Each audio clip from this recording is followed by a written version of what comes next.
കൂട്ടം ഡോഡോ പക്ഷികൾ വോൾക്കാനോയുള്ള ദ്വീപിൽ താമസിക്കുകയായിരുന്നു. ഒരു ദിവസം പെട്ടെന്ന് അവിടെ ഒരു ഭൂമികുലുക്കമുണ്ടായി വോൾക്കാനോ ബ്ലാസ്റ്റ് ആകുന്നു. പേടിച്ചു പോയ പക്ഷികൾ കൂട്ടത്തോടെ അവിടെ നിന്നും പല വഴിക്ക് ഓടുന്നു. എന്നാൽ 2 പക്ഷികൾ തങ്ങൾക്കുള്ള 4 മുട്ടകൾ എന്തു ചെയ്യും എന്ന് പറഞ്ഞ് അവിടെ നിന്നും തർക്കിക്കുകയാണ്. അതിലെ അമ്മ പക്ഷി അച്ഛൻ വാ തുറന്ന ടൈമിൽ ഒരു മുട്ട എടുത്തു വെച്ചു കൊടുത്തു. ഉടനെ അത് അവിടെ നിന്നും മൂടിപ്പോകുന്നു. എന്നാൽ ബാക്കി 3 മുട്ടകൾ അമ്മ പക്ഷിക്ക് ഒറ്റയ്ക്ക് എടുക്കാൻ കഴിയാത്തതുകൊണ്ട് ഒച്ചയുണ്ടാക്കി അച്ഛൻ പക്ഷിയെ വിളിക്കുന്നു. അത് തന്റെ മുട്ട താഴെ വെച്ചിട്ട് അവിടേക്ക് പോയി ഒരു മുട്ട എടുത്ത് പെൺപക്ഷിക്ക് കൊടുത്തു. തിരിച്ചു വന്ന് നോക്കിയപ്പോൾ താൻ നേരത്തെ വെച്ചു പോയ മുട്ട കാണാനില്ല. നോക്കുമ്പോൾ ആ മുട്ട വളരെ സ്പീഡിൽ ഉരുണ്ടുപോയി.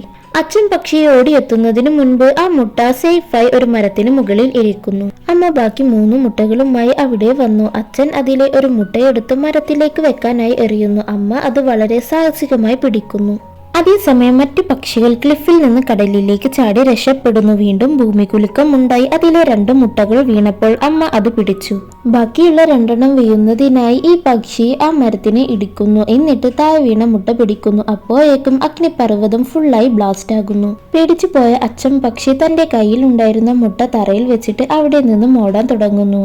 തീ അവരുടെ നേരെ വരികയാണ്. ആ പക്ഷിയോടി ക്ലിഫിൽ വന്ന് നിൽക്കുമ്പോൾ ഒരു തീഗോളം വന്നു വീണ് അത് ക്ലിഫിൽ നിന്ന് കടലിലേക്ക് തെറിക്കുന്നു. അപ്പോൾ അതിന്റെ തൂവലിന് തീ പിടിച്ചിട്ടുണ്ടായിരുന്നു. ഇവിടെ അമ്മ പക്ഷി 4 മുട്ട കൊണ്ട് എന്ത് ചെയ്യുമെന്നറിയാതെ പാനിക്കാകുന്നു.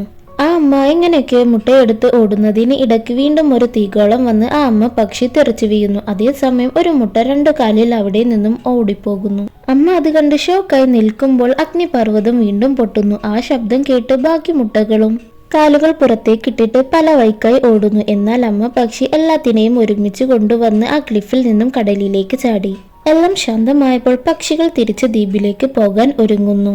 നമ്മുടെ അമ്മ പക്ഷിയും കുട്ടികളും സേഫാണ്. അച്ഛൻ പക്ഷി ഷോക്കടിച്ച കാക്കയെ പോലെ വെള്ളത്തിലൂടെ ഒഴുകി പോകുന്നത് കാണിച്ചുകൊണ്ട് ഈ ഷോർട്ട് ഫിലിം അവസാനിക്കുന്നു.